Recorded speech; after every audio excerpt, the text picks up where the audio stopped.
মোৰ নাম খাইৰুল ইছলাম। মই অসমবাসীক এটাই অনুৰোধ কৰিছোঁ, মই বিদেশী নহয়।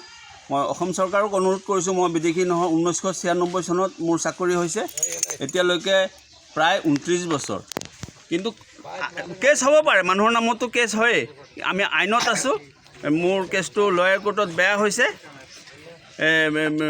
মৰিগাঁও ন্যায়াধীশ 3 নম্বৰ ট্ৰিবিউনেল কোৰ্টে মোক বেয়া দিছে। মই গুৱাহাটী হাইকোৰ্টত গৈছোঁ, গুৱাহাটী হাইকোৰ্টত ছেইম ৰিজাল্ট দিছে। এতিয়া মই বৰ্তমান সুপ্ৰিম কোৰ্টত মোৰ কেছটো চলি আছে। তেনে অৱস্থাত মোক এইখিনি হেৰি কৰাত মই খুব দুখিত হৈছোঁ। মই একবাৰ নহয় 100 বাৰ কৈছোঁ, মই বিদেশী নহয়। আৰু মই স্কুল কৰি আছোঁ। 2018 চনত মোৰ যেতিয়া গুৱাহাটী হাইকোৰ্টত কেছটো বেয়া হৈছিলে, মোক কৰিছে, মই ডিটেনশ্যন কেম্পত গৈছোঁ, মানে মই চাৰেণ্ডাৰ কৰিছোঁ। মোক ডিটেনশ্যন কেম্পত নিছে। সুপ্ৰিম কোৰ্টৰ অৰ্ডাৰ মতে মই 2 বছৰ জেল খাটি ডিটেনশ্যন কেম্পত থাকি মই জামিনত আছোঁ। বৰ্তমান মই জামিনত আছোঁ। তাৰ পিছৰ পৰা মই অসম চৰকাৰৰ কৰ্মচাৰী যিটো ছাছপেনশ্যন এলাউঞ্চ, সেইটো মই পাই আছোঁ। সিদিনাখন মোক যোৱা 3 তাৰিখে মোক মোৰ এলিমেণ্টাৰী অফিচে BO অফিচে মোক মাতিছে। মই তাত গ'লোঁ, মোক এখন লেটাৰ দিছে। সেই লেটাৰত মই গম পাইছোঁ যে মোৰ যিখিনি ছাছপেনশ্যন এলাউঞ্চ আছিলে, সেইখিনি মোৰ ষ্টপ কৰিছে।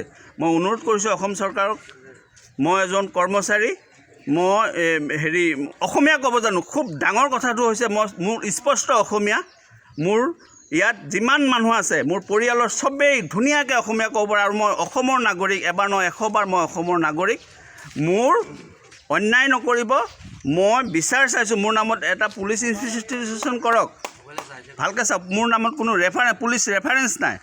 মোৰ নামত ৰেফাৰেঞ্চ এটা দিয়ক। মই নতুনকৈ মোক ৰেফাৰেঞ্চ কৰক। মই ন'টিছ পাওঁ, মই যাতে কেছত যাব পাৰোঁ। মই আইনগতভাৱে মই যাব যাতে পাৰোঁ। মই অনুৰোধ কৰিছোঁ অসম চৰকাৰক, তথা মই অসমবাসীক মই অনুৰোধ কৰিছোঁ। আৰু মোক চিনি এই অঞ্চলত হিন্দু মুছলমান চবেই মোক চিনি পায়। মোৰ বন্ধুবৰ্গ চবেই জানে যে খাইৰুল ইছলাম মানুহজন প্ৰকৃততে কেনেকুৱা মানুহ। তেওঁতো ভাঙা ভুঙা অসমীয়া নকয়, ভাঙা ভুঙা হিন্দী নকয়। মই স্পষ্ট অসমীয়া ক'ব পাৰোঁ।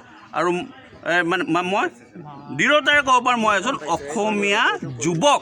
মোৰ নাম খাইৰুল ইছলাম। মই অসমবাসীক এটাই অনুৰোধ কৰিছোঁ, মই বিদেশী নহয়। মই অসম চৰকাৰক অনুৰোধ কৰিছোঁ, মই বিদেশী নহয়। 1996 চনত মোৰ চাকৰি হৈছে, এতিয়ালৈকে প্ৰায় 29 বছৰ। কিন্তু কেছ হ'ব পাৰে, মানুহৰ নামতো কেছ হয়েই। আমি আইনত আছোঁ। মোৰ কেছটো লয়াৰ কোৰ্টত বেয়া হৈছে। মৰিগাঁও ন্যায়াধীশ 3 নম্বৰ ট্ৰিবিউনেল কোৰ্টে মোক বেয়া দিছে। মই গুৱাহাটী হাইকোৰ্টত গৈছোঁ, গুৱাহাটী হাইকোৰ্টত ছেইম ৰিজাল্ট দিছে। এতিয়া মই বৰ্তমান সুপ্ৰিম কোৰ্টত মোৰ কেছটো চলি আছে। তেনে অৱস্থাত মোক এইখিনি কৰাত মই খুব দুখিত হৈছোঁ। মই একবাৰ নহয় 100 বাৰ কৈছোঁ, মই বিদেশী নহয়। আৰু মই স্কুল কৰি আছোঁ। 2018 চনত মোৰ যেতিয়া গুৱাহাটী হাইকোৰ্টত কেছটো বেয়া হৈছিলে, মোক কৰিছে, মই ডিটেনশ্যন কেম্পত গৈছোঁ, মানে মই চাৰেণ্ডাৰ কৰিছোঁ। মোক ডিটেনশ্যন কেম্পত নিছে। সুপ্ৰিম কোৰ্টৰ অৰ্ডাৰ মতে মই 2 বছৰ জেল খাটি ডিটেনশ্যন কেম্পত থাকি মই জামিনত আছোঁ। বৰ্তমান মই জামিনত আছোঁ। তাৰ পিছৰ পৰা মই অসম চৰকাৰৰ কৰ্মচাৰী যিটো ছাছপেনশ্যন এলাউঞ্চ, সেইটো মই পাই আছোঁ। সিদিনাখন মোক যোৱা 3 তাৰিখে মোক মোৰ এলিমেণ্টাৰী অফিচে BO অফিচে মোক মাতিছে। মই তাত গ'লোঁ, মোক এখন লেটাৰ দিছে। সেই লেটাৰত মই গম পাইছোঁ যে মোৰ যিখিনি ছাছপেনশ্যন এলাউঞ্চ আছিলে, সেইখিনি মোৰ ষ্টপ কৰিছে। মই অনুৰোধ কৰিছোঁ অসম চৰকাৰক, মই এজন কৰ্মচাৰী, মই অসমীয়া ক'ব জানো। খুব ডাঙৰ কথাটো হৈছে মোৰ স্পষ্ট অসমীয়া। মোৰ ইয়াত যিমান মানুহ আছে, মোৰ পৰিয়ালৰ চবেই ধুনীয়াকৈ অসমীয়া ক'ব পাৰে। আৰু মই অসমৰ নাগৰিক, এবাৰ নহয় 100 বাৰ মই অসমৰ নাগৰিক। মোৰ অন্যায় নকৰিব। মই বিচাৰ চাইছোঁ, মোৰ নামত এটা পুলিচ ইনভেষ্টিগেশ্যন কৰক। ভালকৈ চাওক, মোৰ নামত কোনো পুলিচ ৰেফাৰেঞ্চ নাই। মোৰ নামত ৰেফাৰেঞ্চ এটা দিয়ক। মই নতুনকৈ মোক ৰেফাৰেঞ্চ কৰক। মই ন'টিছ পাওঁ, মই যাতে কেছত যাব পাৰোঁ। মই আইনগতভাৱে মই যাব যাতে পাৰোঁ। মই অনুৰোধ কৰিছোঁ অসম চৰকাৰক, তথা মই অসমবাসীক মই অনুৰোধ কৰিছোঁ।